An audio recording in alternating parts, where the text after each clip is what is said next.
The mind is our reality simulator. Since everything, any car, black hole, person, stone or creature that exists in the universe is located somewhere in physical space, this three-dimensional nature of all things must be reflected in our mental model of the world. Mental space functions as the unconscious blackboard of the mind. Mental space psychology studies the spatial basis of cognition.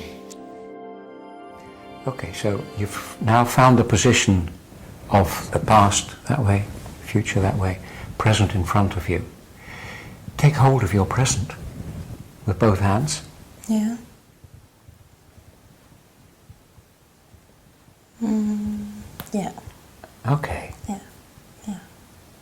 It's quite a nice big presence already. Yeah. Yeah. Yeah. Can you make it even larger? It's like a horizon. Okay. Yeah. Yeah. Can you make the horizon even wider and see if that feels different?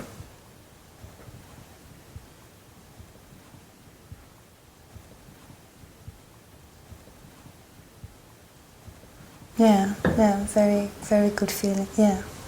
And semantic space is really built upon the concepts of both the social panorama and the timeline that we externalize things. And one of the things we always look for is the here and now. And one of the questions I ask people constantly after we find out their future and their past is, where's now? And some people, the space of now is very close to them. Some it's further out. Some it's very far out. And so I usually tell the story of a man I met, a business owner who was prescribed by a medical doctor for stress management, and he came in hyper activity and hypertension and high blood pressure, and I asked him where now was, and he said right here, and he took a deep breath and high breath, and it was just right here.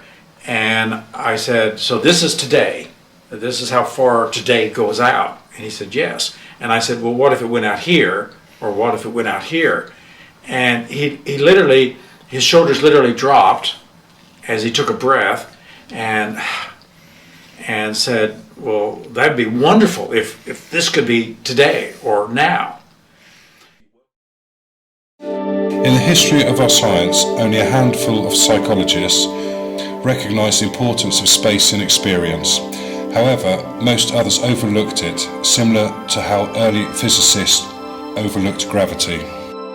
So, it's one of Feldenkrais's big contributions to the whole question of movement education, to bring in at the very beginning and then keep it in focus the role of gravity in terms of how we orient ourselves in space.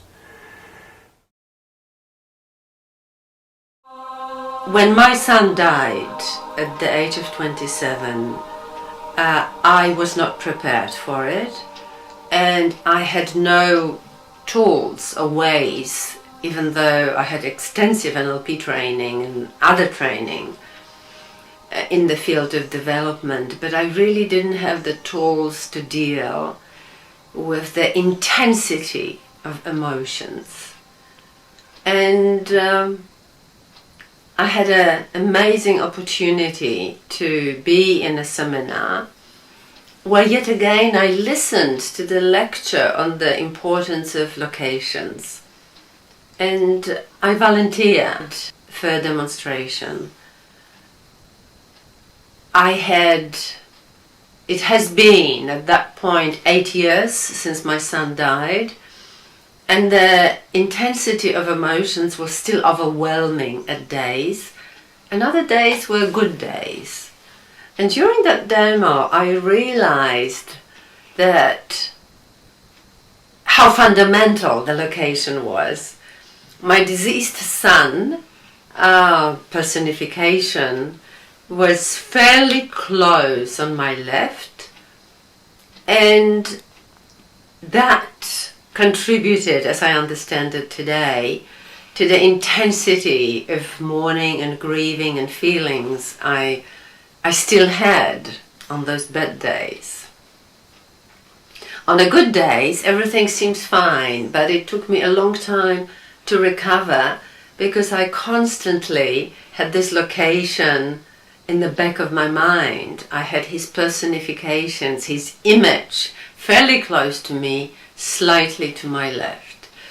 And during that demonstration, I was guided to place him in a different location, in a location well above where my deceased father was located, his personification, where I didn't have any intense feelings. In fact, I was at peace with the death of my father. So those two locations, in my experience, turn out to be absolutely fundamental to where I am at today with the death of my son. I was guided during this demonstration to shift the location, personification of my son in the direction of my deceased father. It wasn't as easily done as it sounds. We didn't simply switch the locations, but I was guided in a beautiful, ecological and very, very touching way to allow my son, his personification of course, to start moving towards his grandfather. And during that work I had a beautiful conversation with my son, and I understood how letting go and allowing him to go to that location not only for me would bring me at peace and reduce the intensity of feelings. In fact, today I don't have any intense feelings. I'm happy that he's on the way to his grandfather. So when I looked at the other location, I'm at peace. I know he died, but I don't have any strong and intense feelings that I had till the moment of that demonstration. And in this location here, I chose to set up a rose garden. So I go there now to this location where previously were a lot of tears. I go today to smile and to smell the roses. And when I look up on my son in that location, on the way together, almost together with his grandfather, he's taking slow steps in that direction. I'm at peace.